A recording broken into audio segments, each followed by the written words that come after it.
G'day Spurs fans, Paul Hotspur hippie here, the only psychedelic soccer show on the internet, out and about again. Haven't had time to do much videoing, and unfortunately I've been having real network troubles at home. I tried to do a stream the other night, and during the countdown it's stuffed up. But the technical boffins are apparently looking at the situation, and they will get it sorted. But worst comes to worst, I might go around the pub and use their Wi-Fi. The only problem is I've got to be careful they're not playing background music. Anyway, enough of all that crap. We've made a signing. Kota Takai, Japanese 20-year-old centre-back, can play at either side apparently. He was cheap, and he looks like he's done some stuff in the game already. So 20 years old, not a complete sprog. Hopefully he'll grow into the team, and you know, no, I'm not nervous. As long as we keep these young players, I don't care if that's what we're doing, but as long as we don't just start farming people out when they get a bit good and we can double our money or something like that. I want to build a team here. I think we are doing that, but I do get a bit nervous. I'll be probably a bit more nervous about the outgoings that come for Spurs than the incomings at the moment. Looks like also, well, I mean, we hear this every window about Eze heating up coming from Palace. I heard bugger all about Mbumo. Eze, yeah, good player. I don't know. I keep saying during these windows, I don't get ahead of myself. I don't get sucked into all the rumours. I'm just thinking, how many centre-backs do we need at the moment? We've got quite a few, haven't we? What we got? Well, there's Dorrington and Phillips. Are they going to be featuring in the plans at all? Dorrington, Phillips, Dragoshin. He didn't really impress me last year too much, but he would be around. Danso I like. I think Danso's a great player. Fits in well. Vuskovic, who's already been capped for Croatia a few times, and he's like 9 foot tall. So that's a good one. And then we got Van der Ven and Romero. And now we've got Kota Takai. So we've got a fair old pipeline at centre half, which is I don't know. We overcompensated from where we were like 3 years ago, where we were a bit scratching our heads in that area. Now we've got like millions, and it looks like we've got millions for years to come. That's what the club's doing. And also I wonder if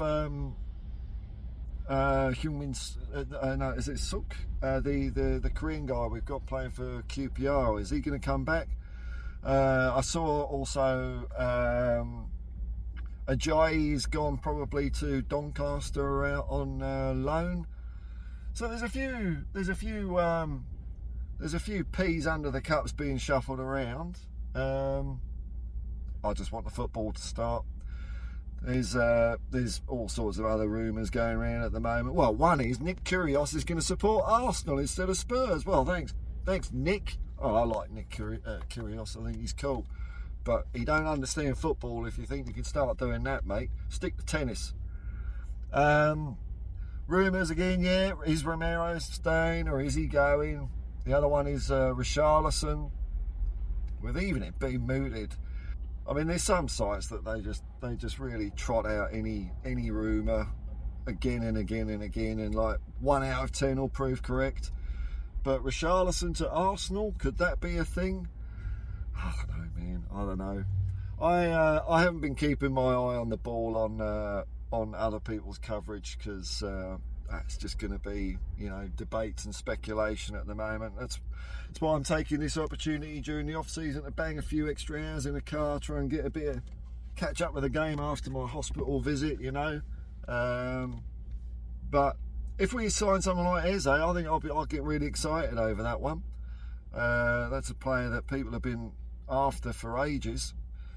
So we bulk up the squad. Then our midfield's looking all right. It's just up front, I think we need a bit of help for Solanke up there. I don't know what formation Frank plays. I don't know if he's a 4-3-3 merchant. I like two-strike. I like 4-4-2. As I ping about the city, Well, I didn't want to leave you hanging. I've done some extensive research on the formations that Thomas Frank uses, and he's like a chameleon. Even during the same game, he'll switch it around, doing different phases of plays. So I don't know, 4-3-5-1, 5-2, anyway, whatever the numbers are, as long as they add up to 10, we won't be in too much trouble. So that could be exciting, because that tickles my little total football brain, where people start switching around formations and positions. Is something I especially like, because it keeps the other team on the hop when you're a fluid 11-headed 22-legged organism that just reacts to the circumstances and identifies weakness in the foe and then punishes them for it. That's what I like to see. Or I like 4-4-2 as well. I like two people up front, like Archibald and Crooks. If you're going to have one, no, you might as well have Clive Allen. That'll do. So hopefully we're still building at Spurs. I still think the way the squad is in comparison to 2 or 3 years ago is so much better, and there's a lot of potential in there. There's a lot of growth. Like I say, my main concern is whether we're holding on to it and nurturing it, because I don't care. I said this last year and the year before. If we're buying 20-year-olds, so long as we're keeping them till they're 24, 25, 26, if they make the grade, then I think we could be building quite a powerhouse team for the future, and we're already winners, so that's going to help. So I don't know. I'm pretty tickety-boo about Spurs at the moment. I'm sure there's a lot of wailing and gnashing of teeth out there about the transfer window, but I'm still in a winning mood. We've just won something. So I think it's very easy to sit there in an armchair with a pretend cyber sledgehammer and smash it all to bits and reassemble it in the way you see fit. But I'm just going to trust that Thomas Frank knows what he's doing. He'll know what players he wants, what players he don't. I wonder if the narrative, though, because we bought Kota, Takai, Konnichiwa, whether people are blaming Frank for that, because I know Anne's got a lot of blame for the signings that Tottenham made, saying, I mean, the figures were ridiculous, saying he spent 400 million and all that sort of stuff. But I wonder if it's now as Thomas Frank, whether the heat will be put on to the owners of the club instead of the manager. I mean, people just pick and choose.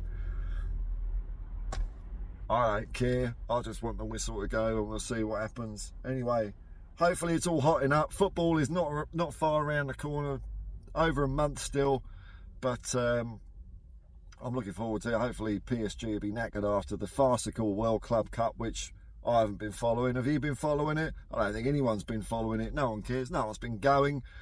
At least it's only every 4 years. So by the time the next episode happens in, 2029, I think people will have forgotten about it, and FIFA will try and reinvent the format somehow to get people interested, to get a few bucks in. Don't think it'll work. Just doesn't seem to be the thing. It seems to be the limit for prestige for club competition is the continental championships. That's what people care about. That's what catches people's imaginations. But when it's inter-federation, it just doesn't seem to happen, does it, for some reason? I think we, for that, we look at the World Cup for our international glamour. And that's the way it should be. Anyway, till next time, folks. Peace and love, and come on, you Spurs.